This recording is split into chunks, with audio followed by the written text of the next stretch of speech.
വിലക്കയറ്റം നിയന്ത്രിക്കുന്നതിൽ സംസ്ഥാന സർക്കാരിൻ്റെ ധനകാര്യ മാനേജ്മെന്റിനുള്ള പങ്ക് എന്താണ്? അതിൽ പരാജയമാണോ സംഭവിച്ചിരിക്കുന്നത്?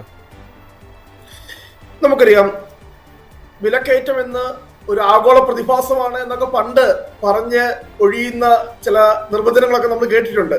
വിലക്കയറ്റം എന്ന ആരോണം ഉയരുമ്പോൾ ജനങ്ങൾ പട്ടിണിയിലാണ്, ജനങ്ങൾ ബുദ്ധിമുട്ടിലാണ്, ജനങ്ങൾക്ക് അവശ്യ സാധനങ്ങൾ വാങ്ങാനുള്ള പണമില്ല എന്ന് പറയുമ്പോൾ അതൊരു യൂണിവേഴ്സൽ ഫിനോമിന ആണെന്നൊക്കെ പറഞ്ഞ് ഒഴിഞ്ഞു മാറാമായിരുന്നു. പക്ഷെ ഇപ്പോൾ അങ്ങനെയല്ല. കാരണം ഇന്ത്യയില് ഒരു പാറ്റേണും കേരളത്തിൽ മറ്റൊരു പാറ്റേണും. ഇന്ത്യയില് കേരളത്തിന് പുറത്തുള്ള മറ്റ് സംസ്ഥാനങ്ങളിൽ നമുക്കറിയാം ഇപ്പോൾ പണച്ചുരുക്കത്തിലേക്ക് പോയ കാര്യങ്ങൾ, ഒരു സാമ്പത്തിക മാന്ദ്യത്തിലേക്ക് ഇന്ത്യയിലെ പല സംസ്ഥാനങ്ങളും, ആസാം, ഒറീസ പോലെയുള്ള സംസ്ഥാനങ്ങളിലൊക്കെ 0% താഴേക്ക് ഈ പറയുന്ന പണപ്പെരുപ്പത്തിന്റെ തോത് എത്തിയിരിക്കുന്നു.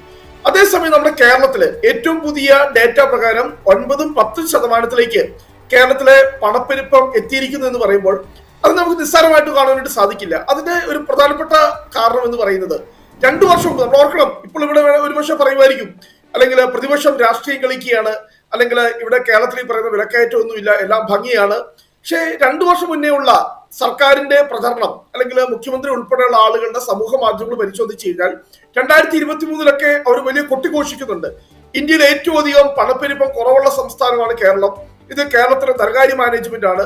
വളരെ സാമ്പത്തിക അച്ചടക്കമാണ് കേരളത്തിലുള്ളത്. കൃത്യമായി തന്നെ 2023 ഇപ്പോൾ മുഖ്യമന്ത്രിയുടെ സോഷ്യൽ മീഡിയ നോക്കിക്കഴിഞ്ഞാൽ തന്നെ അവിടെ സർക്കാരിന്റെ വലിയ നേട്ടമായിട്ടാണ് അവർ ചിത്രീകരിക്കുന്നത്.